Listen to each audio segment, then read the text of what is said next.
Hello friends, इस video में आप अपने आकाश गंगा के सभी ग्रहों के आवाजों को सुनने वाले हैं कि ग्रहों की एक्चुअल आवाज कैसी होती है। आपके माइंड में एक क्वेश्चन आ रहा होगा कि अंतरिक्ष में हवा नहीं है तो कैसे साउंड ट्रेवल कर सकता है। तो मैं आपके जानकारी के लिए बता दूं, इन सभी ग्रहों के आवाज की रिकॉर्डिंग एडवांस सैटेलाइट के रेडियो फ्रीक्वेंसी में रिकॉर्ड किया जाता है और बाद में साइंटिस्ट इस रेडियो फ्रीक्वेंसी को 0 डेसिबल से 130 डेसिबल के बीच और 20 हर्ट्ज से 20,000 हर्ट्ज के बीच की आवाज में कन्वर्ट करते हैं, जिससे ग्रहों की एक्चुअल आवाज कैसी होती है उन ग्रहों की एक्चुअल आवाज को सुन सकें। और इस वीडियो में मैं आपको सूर्य ग्रहण और चंद्र ग्रहण कैसे लगते हैं, क्यों लगते हैं और कितने प्रकार के होते हैं, इन सभी को डिटेल में एक्सप्लेन करने वाला हूं, जिससे कि आपसे यदि कोई यह सवाल पूछे कि सूर्य ग्रहण कैसे लगता है तो आप किसी को मना न कर सकें। यह दावा है मेरा, आप 100%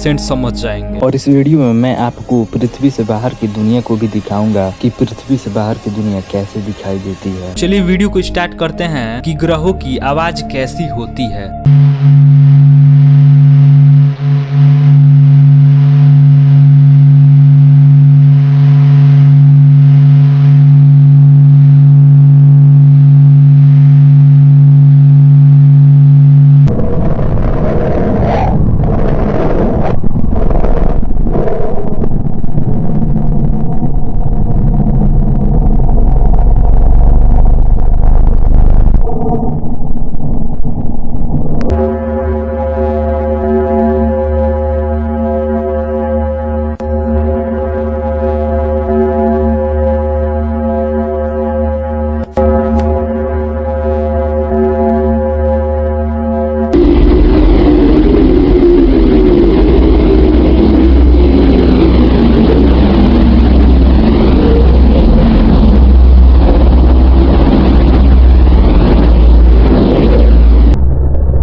अब मैं आपको एक्सप्लेन करता हूं कि सूर्य ग्रहण और चंद्र ग्रहण कैसे लगते हैं। सूर्य ग्रहण जब सूर्य के सामने चंद्रमा उपस्थित हो जाता है, जब सूर्य की प्रकाश जब पृथ्वी पर पड़ती है और उसके बीच में चंद्रमा आ जाता है और सूर्य की प्रकाश को चंद्रमा ढक लेता है, तो हम सबको सूर्य आधा दिखाई देता है। इसे सूर्य ग्रहण या सोलर इक्लिप्स कहते हैं। और जब सूर्य के सामने चंद्रमा आ जाता है तो पृथ्वी पर अपना परछाई को 50 किलोमीटर के एरिया में कवर कर लेता है और जहाँ जहाँ पर इसकी परछाई पड़ती है वहाँ वहाँ पर सूर्य ग्रहण देखने को मिलता है। अलग अलग जगहों पर अलग अलग समय पर सूर्य ग्रहण देखने को आपको मिलेगा। सूर्य ग्रहण सोलर इक्लिप्स 3 प्रकार के होते हैं। पहला पार्टिकल सोलर इक्लिप्स, दूसरा एनुलर सोलर इक्लिप्स, तीसरा total solar Eclipse. Particle solar Eclipse में ये होता है कि सूर्य का थोड़ा सा कुछ भाग चंद्रमा कवर कर लेता है, ढक लेता है, तो इसे हम सब पार्टिकल सोलर इक्लिप्स कहते हैं। और एनुलर टोटल लगभग एक ही समान है, लेकिन एनुलर सोलर इक्लिप्स में ये होता है कि सूर्य को चंद्रमा पूरा ढक लेता है, लेकिन साइड साइड में थोड़ा थोड़ा सूर्य की प्रकाश पृथ्वी पर आती है। इसे हम सब एनुलर इक्लिप्स कहते हैं। और टोटल इक्लिप्स में ये होता है कि सूर्य को चंद्रमा पूरा ढक लेता है, पूरा अंधेरा हो जाता है, तो इसे टोटल सोलर इक्लिप्स कहते हैं। और सूर्य ग्रहण का मैक्सिमम टाइम 7 मिनट 8 सेकेंड तक होता है।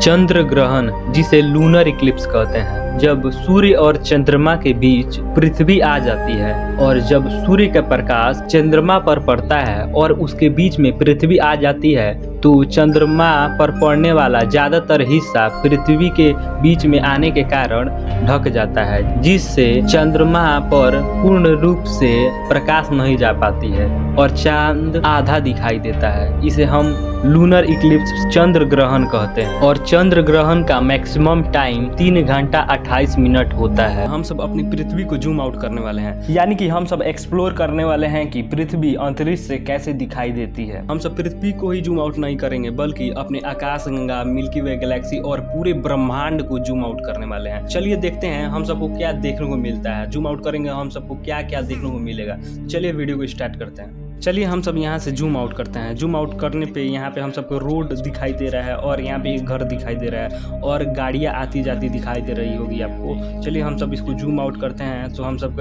अगल बगल में रोड और खेतें भी दिखाई दे रही है। चलिए और ज़्यादा हम सब इसको जूम आउट करते हैं। अब आपको बहुत सारे घरें भी दिखाई दे रही हैं, साथ ही बहुत सारे खेत भी दिखाई दे रही हैं। जब हम सब इसको जूम आउट करते जा रहे हैं तो बहुत सारे खेत भी दिखाई दे रहे हैं जो कि ग्रीन कलर के दिखाई दे रहे हैं। यह ग्रीन कलर बहुत सारे पेड़ पौधे और हरी घासों के वजह से दिखाई दे रही हैं। और आपको ऊपर राइट साइड कोने पे किलोमीटर दिखाई दे रहा होगा कि हम सब पृथ्वी के तल से कितने किलोमीटर ऊपर आ चुके हैं। ऊपर की तरफ बीच में किलोमीटर आपको दिख रहा है कि हम सब कितने किलोमीटर के स्पीड से ट्रेवल कर रहे हैं, मतलब कि जूम आउट कर रहे हैं। आपको ऊपर लेफ्ट साइड की तरफ अर्थ लिखा दिख रहा है, इसका मतलब हम सब अभी अर्थ का जूम आउट कर रहे हैं। अब हम सबको लैंड ग्रीन कलर का दिखाई दे रहा है और समुद्र नीले कलर का दिखाई दे रहा है। और हम सब जूम आउट करते हैं तो हम सबको व्हाइट कलर के बादल बहुत सारे दिखाई दे रहे हैं जो कि पृथ्वी को पूरी तरफ से कवर करके रखे हुए हैं। चलिए हम सब इसको और ज्यादा जूम आउट करते हैं। अब हम सब इसको 1000 किलोमीटर जूम आउट कर दिए हैं। देखिए अब चारों तरफ सिर्फ बादल ही दिखाई दे रहे हैं। जैसे जैसे हम सब पृथ्वी से दूर जा रहे हैं वैसे ही आपको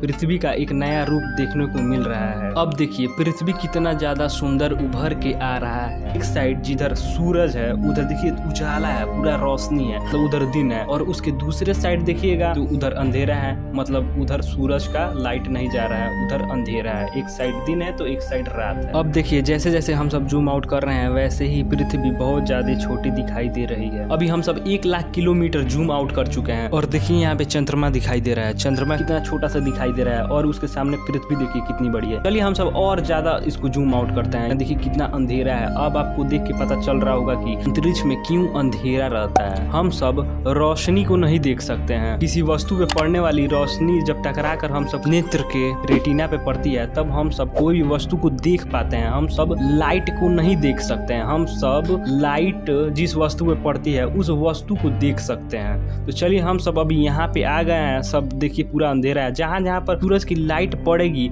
वह वस्तु या वह ग्रह या प्लेनेट जो कहो वह दिखाई देगी। यहाँ पे आप देख सकते हैं पृथ्वी यानी कि अर्थ, मंगल यानी कि मार्स और मरकरी मतलब बुध, वीनस मतलब शुक्र ग्रह कितने ज्यादा छोटे दिखाई दे रहे हैं। यदि आपको नहीं दिखाई पड़ रहे होंगे तो आप वीडियो क्वालिटी को 720 में यानी कि HD में करके देखिए, तब आपको अच्छे से दिखाई पड़ेंगे। अब आप सैटर्न, जुपिटर, नेपच्यून और यूरेनस प्लैनेट्स को देख पा रहे होंगे। सैटर्न प्लैनेट जिसे हम सब शनि ग्रह कहते हैं, शनि ग्रह के चारों ओर पत्थरों का ढेर होता है जिसे हम सब रिंग कहते हैं। और बृहस्पति ग्रह जिसे हम जुपिटर कहते हैं, यह हमारे सौर मंडल का सबसे बड़ा ग्रह है। यह रहा हम सबका सोलर सिस्टम जिसमें 8 ग्रह होते हैं। 9वां ग्रह प्लूटो है, लेकिन इसको ड्वार्फ प्लेनेट में घोषित किया गया है, वह एक ग्रह नहीं है। हम सबके सोलर सिस्टम में 8 ही ग्रह होते हैं। चलिए हम सब इसको और ज्यादा जूम आउट करते हैं तो हम सबको क्या देखने को मिलता है। जब हम सब इसको बहुत ज्यादा जूम आउट कर रहे हैं तो देखिए यहाँ पे आप 1 ट्रिलियन किलोमीटर डिस्टेंस ट्रेवल कर चुके हैं। आप जो स्क्रीन पर ये लाइंस देख रहे हैं ये एक्चुअल में नहीं होता है, आपको यह समझाने के लिए 3D एनिमेशन के थ्रू बताया गया है, लेकिन ये एक्चुअल में नहीं होते हैं। अब हम सब 1 लाइट ईयर्स डिस्टेंस ट्रेवल कर चुके हैं। चलिए अब हम सब जानते हैं लाइट ईयर्स क्या होता है। जब प्रकाश किरण हम सबके पास जितने सालों बाद हम सबके पास पहुंचती है उसे हम सब लाइट ईयर्स कहते हैं। जैसे कि हम सबके सौरमंडल में सूर्य की प्रकाश हमारे पृथ्वी पर पहुंचने में 8 मिनट 20 सेकेंड का वक्त लगाती है, तो आप अनुमान लगा सकते हैं कि 1 लाइट ईयर्स में कितने ज्यादा डिस्टेंस होगा। स्पेस में डिस्टेंस मेजरमेंट के लिए लाइट ईयर्स का ही इस्तेमाल किया जाता है। चलिए इसको हम सब और भी ज्यादा जूम आउट करते हैं। जब इसको हम सब बहुत ज्यादा जूम आउट करते हैं तो हम सबको बहुत ज्यादा सौरमंडल और बहुत से तारे दिखाई देते हैं। जब इसको हम सब पूरा जूम आउट करने लगते हैं तो हम सबको एक गैलेक्सी दिखाई देता है, मतलब कि आकाशगंगा, और हम सबका गैलेक्सी का नाम मिल्की वे गैलेक्सी है। ये रहा हम सबका मिल्की वे गैलेक्सी। अब चलिए इसको और भी ज्यादा हम सब जूम आउट करते हैं। अभी हम सब 3 लाख लाइट ईयर्स दूरी तय कर चुके हैं। अब हम सब और ज्यादा जूम आउट करते हैं तो हम सब के पास की पड़ोसी गैलेक्सी एंड्रोमेडा गैलेक्सी से संपर्क होता है, जो कि 2.537 मिलियन लाइट ईयर्स दूर है। इस गैलेक्सी से नासा वाले को यह कहना है इस गैलेक्सी से एलियन सिग्नल्स मिलती रहती हैं, यानी कि यहाँ पर एलियन मौजूद है जो कि सिग्नल के थ्रू हम सब के पास मैसेजेस छोड़ते हैं। अब हम सब बहुत ज्यादा जूम कर चुके हैं और जूम करने के बाद हम सबको बहुत ज्यादा गैलेक्सियां दिखाई दे रही हैं, और इसको और ज्यादा जूम आउट करते हैं तो एक यूनिवर्स बनता है, और एक यूनिवर्स में 200 बिलियन से 2 ट्रिलियन तक गैलेक्सियां होती हैं। अब आप देख सकते हैं कि यूनिवर्स कैसा होता है। ये रहा यूनिवर्स, यह एक यूनिवर्स है। ऐसे बहुत ज्यादा अरबों खरबों यूनिवर्स होते हैं जिनका हम सब अभी पता भी नहीं लगा पाए हैं। अभी यह एक यूनिवर्स है, और देखिए यहाँ पर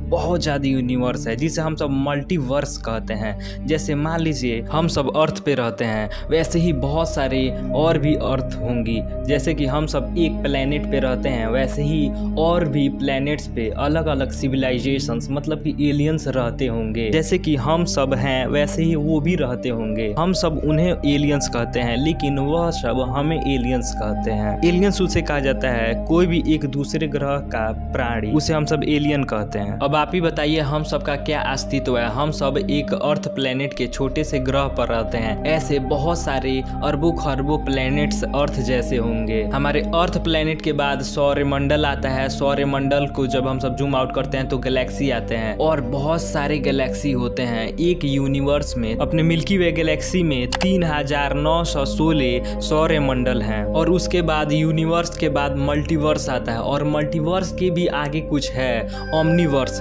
जिसे हम सब अभी एक्सप्लोर नहीं कर पाए हैं। बस इस वीडियो में यहीं तक। आपको वीडियो अच्छा लगा हो तो वीडियो को लाइक कर दीजिएगा, और आप चैनल पर नए हैं तो चैनल को पहले सब्सक्राइब कर लीजिए, क्योंकि फिर से आपसे मिले या ना मिले तो आप पहले चैनल को सब्सक्राइब कर लीजिएगा। और आपको यह एक वीडियो दिखाई दे रही होगी स्क्रीन पर, आप इसे भी देख लें। Thanks for watching this video.